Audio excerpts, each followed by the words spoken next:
أن سيدنا محمدا عبده ورسوله اللهم صل وسلم وبارك على سيدنا محمد وعلى آله وصحبه أجمعين. Sebagaimana saya sebut kepada tuan-tuan, saya sangat berbesar hati tuan-tuan sini datang ke rumah saya.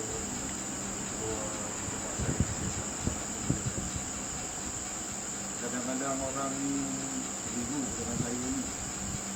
Dia kata apa nama cerita panjang itu. Saya hantar dah 2-3 kali. Dia cakap saya tak pernah buat kali.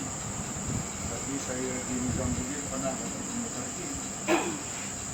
Saya di Kasri itu dia orang sampai serah saya untuk jadi mutafin tu beberapa kali. Skema Tonggi itu adalah jadi sedikit itulah latar belakang dia. Jadi nak cerita panjang pun tak banyak juga, tapi penampilan saya begini. Jadi tuan-tuan yang dimuliakan oleh Allah Subhanahu Wa Taala, seperkara yang nak diberitahu bertanyakan kepada orang Kristian. Dia kata Islam agama yang benar, maka dia tetap menafikan yang Islam ini agama yang tidak benar. Dia akan nafikan sama sekali. Dia tetap berpegang teguh tentang Trinity. Dan kemudian Kristian ini pula jadi ada yang dipanggil Protestan, ada yang dipanggil Katolik, ada yang dipanggil Orthodox, Anglican. Dia ni kalau nak tahu dia punya salib dia pun berbeza, jubah dia pun berbeza, tanjak dia pun berbeza. Ada yang kalau Orthodox dia berbagai memakai jubah warna hitam dan kemudian tanjak dia warna hitam. Hujung salib dia tu ada juga. Salib tetap salib tapi tidak. Apa yang saya nak tegaskan di sini bahawa kepercayaan dia kepada baginda Nabi Muhammad sallallahu alaihi wasallam adalah tidak sama. Kalau sekiranya kita bercakap pula bertanyakan kepada agama Hindu pun begitu juga. Dia tetap yakin tentang na'udzubillah keyakinan dia dengan Ramayana, dengan Cita dan sebagainya, dengan kitab Buddha. Dan tuan-tuan yang punya, dia kalau ditanya tentang keislaman, dia pun akan nafikan. Dan saya kan yang dimuliakan oleh Allah, ada satu orang yang dipanggil golongan ateis, orang yang tak percaya Tuhan. Saya memang Allah Ta'ala bagi peluang pada saya ini berdebat dengan dia. Bukan debat, kira muzakarah. Waktu saya bertugas di Mozambik, di Madagaskar, di Port Louis, di kala itu saya mengiringi Petronas. Petronas itu dia mencari gali untuk mencari minyak di Selat Madagaskar. Kalau sekiranya ada minyak di situ tu, bermakna projek itu dibagi kepada Petronas. Maka saya ni mengawal supaya apa, kapal yang menggerugi dasar laut itu tidak diganggu oleh pihak Lanung Somalia. Maka apabila saya di Port Nakala tu tadi, saya tengok barang Petronas ni tadi, dia punya grill dia yang disambung-sambung tu sebanyak padang orang. Entah apa-apa saya tak tahu lah. Allah tadi untuk mencari gali minyak. Jadi saya berjumpa dengan di sana tu partnership daripada orang yang mengawal laut itu daripada serangan laut itu adalah bekas Marine Amerika. Sasa orang. Dia bila dia tengok penampilan saya, maka dia minat untuk kita. Dan dia menafikan wujudnya Tuhan. Apa yang dia cakap, dia kata bahawa penghidupan ini umpama roti. Bila roti itu dibiarkan saja, nanti otomatik dia akan tumbuh kudat secara otomatik. Maka dikata bahawa bumi yang terhampar ini sekeping roti itu. Maka kejadian manusia ini macam kudat. Dia akan tumbuh secara sendiri dan kudat itu akan mati dan manusia ini mati sendiri. Saya berhujah.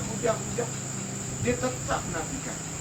Akhirnya saya cakap kat dia, sekiranya kamu beriman pada Allah, yakin tentang wujudnya Allah, kamu mati. Kalau kamu sekarang dengan keyakinan kamu sebegini rupa, kamu menafikan kewujudan Allah, kamu juga mati. Hanya yang berbeza, apabila kamu beriman tentang wujudnya Allah, kamu mati dalam iman, masuk syurga. Tetapi apabila keyakinan kamu menafikan wujudan Allah, maka kamu tetap mati, tetapi Allah akan humban dalam neraka. Itu akhir. Contoh yang diberikan oleh Allah. Saya dah sebut pada tuan-tuan tentang agama lain yang menidakkan kebenaran agama Islam. Dan satu golongan lagi bukan menidakkan tentang kebenaran agama Islam, tetapi kewujudan Allah pun dinafikan. Tetapi ada satu perkara ini tuan-tuan, yang mana manusia tidak boleh sangkal sama sekali. Wa imma itu beriman kepada Allah, engkar kepada Allah, tak yakin wujudnya Allah. Satu perkara ini dia tidak boleh sangkal sama sekali. Apakah perkara yang tidak boleh disangkal dan dinafikan? Itulah yang dipanggil sebagai kematian. Kamu tak percaya tentang kerasulan baginda Nabi Muhammad SAW. Dia dikata menafikan. Tetapi bila kita tanya, kamu menafikan tak bahawa kematian itu akan datang kepada diri kamu? Dia tidak boleh sangkal. Dia tidak yakin tentang wujudnya Allah. Tetapi bila kita tanya, kamu satu hari kelak akan mati ataupun tidak? Kamu yakin tak tetap tentang kematian? Dia tetap akan mematikan. Itulah perkara yang sangat hak yang dipanggil maut ataupun kematian. Tuan-tuan yang dirahmati oleh Allah Subhanahu Wa Taala, di dalam kisah agama ini tuan-tuan, ini ada beberapa orang Nabi yang mana Nabi dan Rasul ini apabila disebut namanya, dia tak jauh beza dengan dalam kitab lain menyebut. Maksudnya dalam Nasara lah. Contohnya Musa dipanggil Moses, Yakub dipanggil Jacob, Yusuf dipanggil Joseph. Lebih kurang macam itulah. Ibrahim dipanggil Abraham. Tetapi ada dua orang Nabi ini, dia ni panggilan pada agama Islam ini berbeza dan dipanggil cukup berbeza. Contohnya Nabi apa? Nabi Shu'aib. Kalau Nabi Shu'aib itu, orang Nasara memanggil dia itu Jethro. Apabila merujuk kepada Jethro, Nabi Shu'aib itu. Kemudian Nabi Allah Idris, dia menyebut kepada Enoch. Kalau Enoch itu Idris alaihissalam.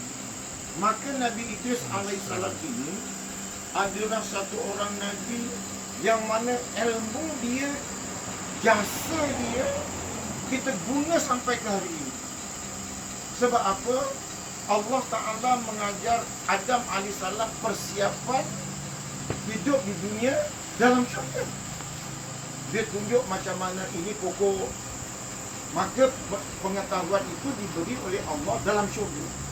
Tetapi ilmu yang diberi kepada Nabi Idris untuk kehidupan di dunia ini, diajar oleh Jibril di dunia. Apakah ilmu yang diajar oleh Jibril kepada Idris alaihissalam? Seminggu ada 7 hari, sebulan ada 30 hari, setahun ada 365 hari, sehari semalam ada 24 jam, 1 minit 30 saat, 1 minit berapa? 60 saat, 1 jam 60 minit, 1 hari semalam 24 jam. Kemudian garisan khatulistiwa, garisan sartan. Jadi itu adalah ilmu Nabi Idris yang diajar oleh Jibril alaihissalam. Bila Nabi Idris alaihissalam diberi ajar, apabila tegak horizontal, itu namanya 90 darjah. Mendatar begitu 180, satu bulatan 360 darjah. Itu bukannya ilmu manusia. Itu wahyu daripada ilahi yang diajar kepada Nabi Idris alaihissalam untuk kemudahan manusia. Kalau sekiranya hari ini kita tidak tahu sehari semalam 24 jam, bagaimana? Satu dunia kita berada di mana saja, dia 24 jam. Hanya saja sama ada siang dia panjang atau pendek, itu segi musim. Tetapi tetap 24 jam kerana ilmu itu adalah daripada Jibril. Maka Nabi Idris alaihissalam ini adalah orang yang tersangat warak, orang yang tersangat alim. Maka satu hari Idris alaihissalam telah dikunjungi oleh malaikat maut, malaikat Israel. Maka apabila dikunjungi oleh malaikat Israel alaihissalam, maka Idris alaihissalam pun tanya, Tuan datang ni ziarah saya ataupun untuk mengambil nyawa saya ni? Maka malaikat mau menjawab, saya menziarahi Tuan. Kalau Tuan menziarahi saya, maka saya dalam keadaan sejahtera. Anak-anak keluarga saya juga dalam keadaan sejahtera. Namun saya, kerana Tuan menziarahi saya nak ambil kesempatan daripada kunjungan Tuan kepada saya. Boleh tak, kata Nabi Idris alaihissalam, untuk saya merasai mati? Maka malaikat maut ini tadi terus, soal mati ini adalah perintah Allah. Setiap jasad yang aku ambil nyawanya bukan suka hati aku, tetapi ini semua adalah perintah daripada Ilahi. Maka kata Nabi Idris alaihissalam memujuk, kau jumpalah Allah Subhanahu wa taala, mohonkanlah kepada Allah untuk agar aku ini merasai akan mati. Maka malaikat maut itu pun menghadaplah Allah, dipersembahkanlah kepada Allah Subhanahu wa taala hasrat Nabi Idris alaihissalam. Maka setelah itu turun Nabi menemui Nabi Idris alaihissalam akan malaikat maut. Maka kata Allah menyampaikan bahawa engkau ni adalah hamba yang soleh, maka engkau ni hamba yang taat. Maka kerana ketaatan itu Allah gembira, maka Allah Ta'ala mengkabulkan apa yang engkau minta. Maka ringkas kata tuan-tuan, dicabutlah nyawa Nabi Idris alaihissalam oleh malaikat maut. Cabut. Setelah seberapa ketika, nyawa itu dikembalikan kepada Nabi Idris alaihissalam. Lalu malaikat maut itu minta satu jari. Bagaimana rasanya mati? Ringkas kata Nabi Idris alaihissalam, Allahu Akbar. Allah terlalu panjang, sakitnya akan mati. Seolah-olah mulut aku ini dimasukkan oleh sebatang pohon kayu, yang mana pohon kayu itu berdahan dan beranting. Setiap dahan dan ranting itu mempunyai mata kail yang beribu-ribu, dimasukkan ke dalam mulut lalu ditarik sehingga keluar lubang jubur. Begitulah sakit. Allahu Akbar. Maka begitulah tuan-tuan yang dipanggil perkara yang tidak boleh kita nafi wa ima oleh orang yang engkar kepada Allah. Itulah kematian. Tuan-tuan yang dirahmati oleh Allah, dulu saya tak berani cerita tentang perkara ini, tetapi setelah saya dengar YouTube daripada Ustaz Auni, baru saya berani cerita. Sebab yang cerita ini adalah syurah kita, arwah Baik Khalid. Dia cerita tentang apa? Cerita tentang Nabi Musa alaihissalam. Nabi Musa alaihissalam telah dihadiri oleh malaikat maut. Buat apa kau datang? Aku atas perintah Allah, aku hendak mengambil nyawa kau, kata malaikat maut. Ditampaknya malaikat maut itu oleh Nabi Musa alaihissalam, terkeluar biji mata. Saya nak cerita ini takut sama ada cerita ni sahih tak sahih. Sebab yang cerita ini Baik Khalid di markah. Saya nak cerita takut. Ditampar malaikat itu terkeluar biji mata oleh Nabi Musa alaihissalam. Mengadu dia kepada Allah. Mengadu kepada Allah, kata dia. Maka kata dia, kau kabarkan kepada Musa, bawa kulit kambing ini turun ke bumi. Suruh dia tekatkan tapak tangannya di kulit kambing tersebut. Sebanyak mana yang tekat bilangan bulu-bulu itu, sebanyak itulah nyawanya akan dilanjutkan. Tetapi tetap akan mati. Maka diturunkan oleh Allah Ta'ala sekeping belulang yang penuh dengan bulu. Maka kata malaikat maut itu dengan penuh ketakutan, Allah Ta'ala menyampaikan kepada aku, nyawamu akan ditambah sebanyak kau tekatkan tapak tangan.